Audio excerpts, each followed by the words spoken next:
Coucou! Est-ce qu'il y a encore quelqu'un par ici? Bonjour à tous, je m'appelle Elsa, alias Post-Poil de Chat sur YouTube et sur Instagram également. Et si vous êtes toujours là en train de regarder cette vidéo, c'est peut-être que vous me suiviez déjà il y a quelques mois avant que je disparaisse de YouTube. Donc déjà, merci d'être là. Je vais commencer par me présenter un petit peu pour les personnes qui me redécouvrent ou qui découvriraient ma chaîne maintenant, peut-être cette vidéo après avoir regardé les prochains bilans couture, etc. Je m'appelle Elsa, j'ai 36 ans et je couds depuis le deuxième confinement, donc il y a presque exactement 4 ans. J'ai commencé dès mon premier projet couture à partager mes réalisations sur Instagram et quelques mois après sur YouTube. Donc en fait, si vous retournez au tout début de ma chaîne YouTube, vous verrez absolument tout mon parcours. Il n'y a rien que je n'ai pas partagé par rapport à mon évolution couture. C'est la raison pour laquelle j'ai créé cette chaîne YouTube et mon compte Instagram, c'est que j'avais vraiment à cœur de montrer tout le processus en fait d'apprentissage de la couture à partir de zéro. Donc voilà, j'espère que vous y trouverez votre bonheur si jamais vous êtes débutant ou débutante. J'ai partagé pas mal de bilans couture sur cette chaîne, je vous invite à aller les voir. Il y avait également des hauls tissus ou des idées de capsules couture. J'ai disparu de la circulation après ma dernière vidéo sur les cousettes roses. En fait, j'avais ce projet de coudre plusieurs projets en rose et de verser les revenus de la vidéo à l'association Think Pink pour la lutte contre le cancer du sein. Déjà, je voulais vous remercier d'avoir regardé cette vidéo parce que grâce à vous, j'ai pu verser l'argent à l'association. Malheureusement, peu de temps après, je suis tombée en détresse psychologique. J'ai appelé des professionnels à l'aide et on m'a diagnostiqué un burn-out professionnel.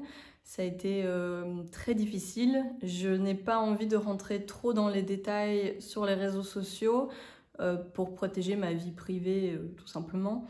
Mais je trouve aussi que c'était important de vous donner une petite explication du pourquoi j'ai disparu du jour au lendemain comme ça, alors que j'étais à l'époque enthousiaste par rapport à YouTube.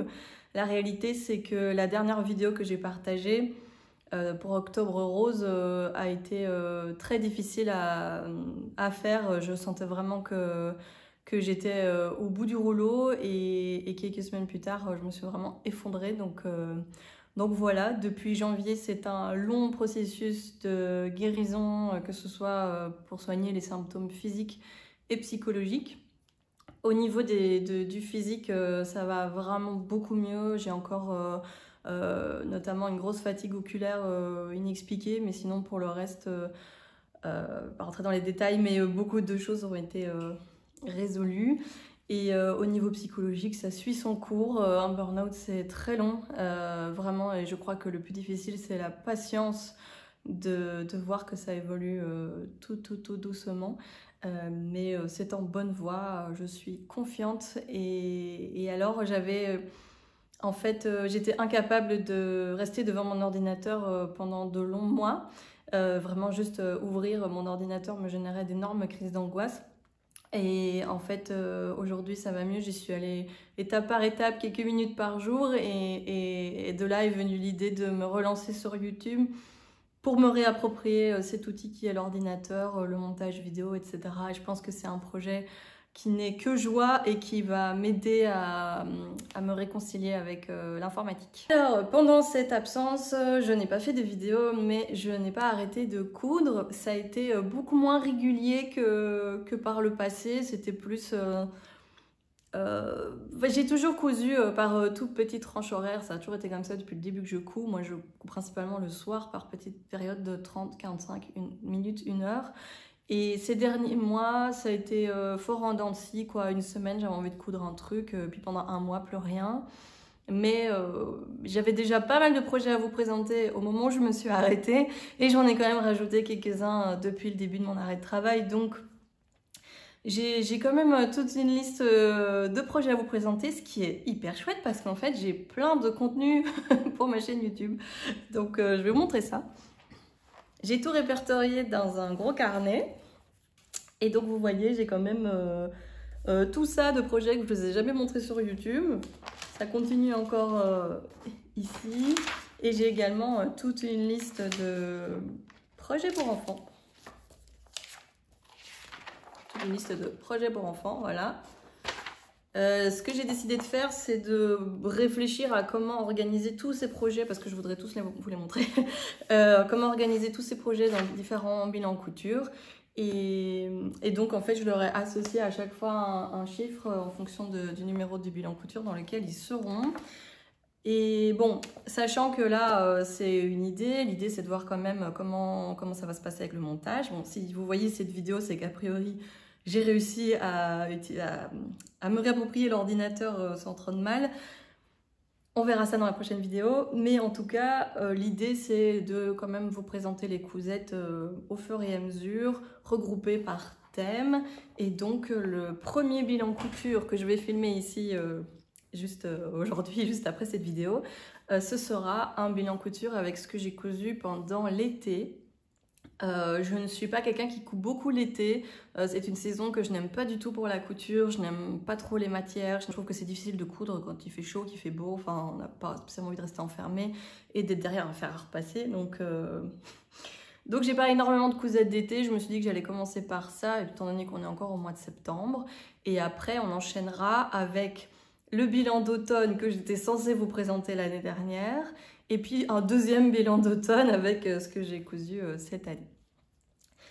Voilà, comme ça vous avez une petite idée de ce qui va arriver. Ça c'est pour les bilans couture, il y en aura je pense, il y en a au moins 6 qui sont prévus. Et après, j'ai pas spécialement prévu de refaire de vidéos capsules couture. J'adorerais faire ça et je sais que vous adoriez ça aussi. Malheureusement, j'ai remarqué que quand je planifie trop mes projets à l'avance, ça me bloque. J'ai tendance à me dire ah zut, j'ai prévu de faire ça, puis ça, puis ça, puis ça, et du coup en fait je fais plus rien. Donc je me suis plutôt dit que j'allais y aller au feeling, et donc maintenant je couds un projet à la fois. Donc je choisis mon projet suivant seulement une fois que j'ai terminé un projet. J'essaye de me cadrer à faire ça, ça me convient très bien pour le moment. Donc voilà, ce sera principalement des bilans couture. Il n'y aura pas non plus trop de haul tissu, ou peut-être un tous les X temps parce que j'ai un stock qui déborde de mes armoires. Donc ça n'a pas beaucoup de sens de faire des haul tissu. On verra. J'ai envie de dire aussi que j'ai envie de laisser place à l'improvisation. J'ai plein d'autres idées de vidéos que des bilans couture, des choses que j'ai jamais faites. Et voilà, j'ai aussi envie d'explorer tout ça. Donc voilà, j'ai hâte de vous retrouver dans la vidéo suivante qui sortira du coup dans quelques jours. N'hésitez pas à mettre un petit pouce, un petit commentaire si vous voulez soutenir ma chaîne et que vous voulez me redonner de la visibilité après cette longue absence. Et encore merci d'être là et à bientôt.